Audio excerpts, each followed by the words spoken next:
खुलुमबाय स्टुडियोआव आं उदांस्रि मुसाहारि मोनसे बाखनायजाथाव हाबा एमएलए सलन बर' बिथाङा बे प्रग्रामाथ' गथाय जोंनि हादोरसा नाङैनो किन्तु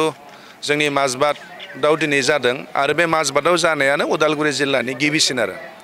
दा बे आंनि नुनायाव खोब मोजां मोनसे हाबाफारि जादों मानो होनोब्ला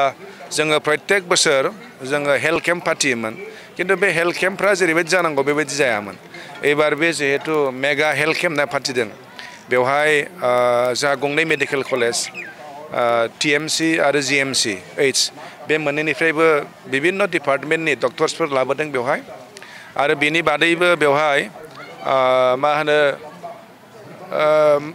जायफोरनाखि स्टुडेन्टफोर बिल' 18 इयार्स फ्रायानो माबा माबि प्रब्लेम दङ बिसोरखौ दिनै नायनो थाखाय बेवहाय बेबस्था खालामदों आरो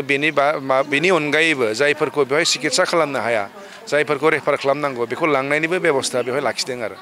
ओंखायनो नैबेखिनि बे हाबाफारिया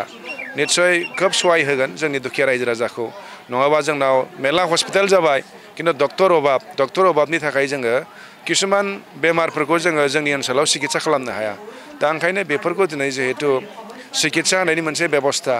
बिनि अनगायैबो जायफोरखौ बेयाव हाया बिथांमोनखौ लांनानै बाहेरायाव सिकित्सा होनायनि बेबस्था बे जथेस्थ' मोजां जादों आरो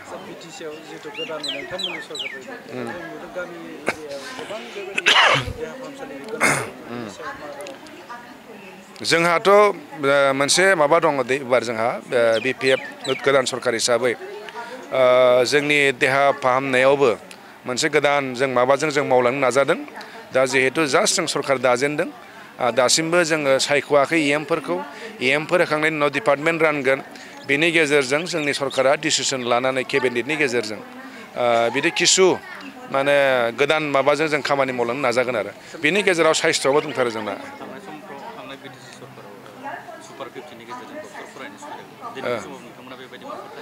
बेथ' जोंना थांनायनि सुपार 50खौथ' जेनेबा बेथ' खालामदों बिथांमोना बिनि अनगायैबो जों नाम होआखैब्लाबो बिनि सिगाङावबो दंखायोमोन थांनाय सरकाराव नैबे माबाया दंखायोमोन जे जोंनि किसुमान माने टेलेन्टेड गथ'फोरखौ फरायनायाव सहाय होनाय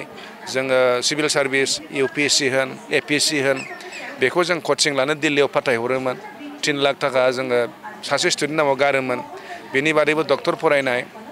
बेनिफ्राय इन्जिनियारिं फरायनाय बिथांमोनथ' हेल्प होखादों दा देग्लायनियावथ' आरो बांसिन जाबावगोन औ जोंहा एबार इयुथफोरनि थाखायनो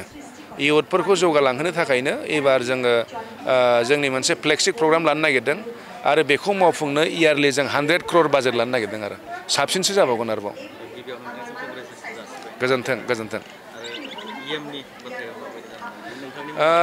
इएमनि खोथायाथ' सोलिगासिनो दं बयबो नाजादों रायजोआबो लुबैदों दा फाइनाल लिस्टआ जेब्ला ओंखारगोन अब्लासो बुजिसिगोन आरो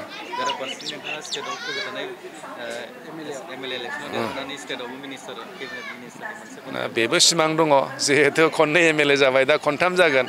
खनथाम एमएलए जानानै मन्थ्रि मोनोबाथ' निस्सय मावनो गोसो दङ फुरा रायजो नाङैनो खनसे खामानि मावनो मोनसे गोसो दङ आरो